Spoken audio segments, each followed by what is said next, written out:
Goddag alle sammen, velkommen til igen. Det er mig. Jeg vil vise jer min top 4 yndlings-zippotræk. Først er der pop-top.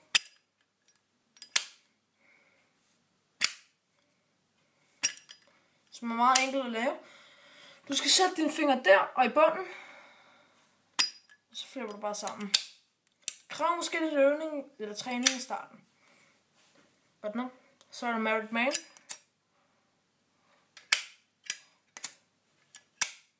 Hvor du kun bruger din tommeltot op og ned i samme bevægelse.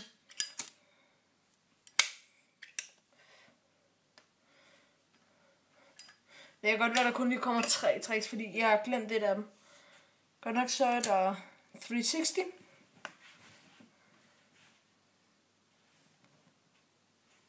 Og det skal man lige... Ja, så...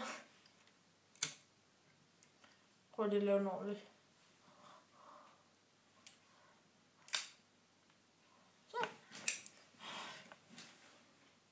Og så er det bare den der klassiske. Det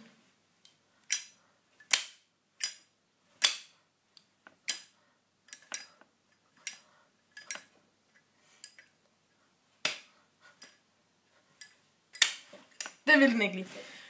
Og det jeg virkelig hader, det er, at når du har lavet mange tricks, begynder den ligesom at hoppe op, og så bliver det sværere. Sådan her. Kan du se, hvor langt den er nået op? Og det havde jeg virkelig. Ja, det var min tredje video. Håber I nød den. Altså, vi ses næste gang. Farvel.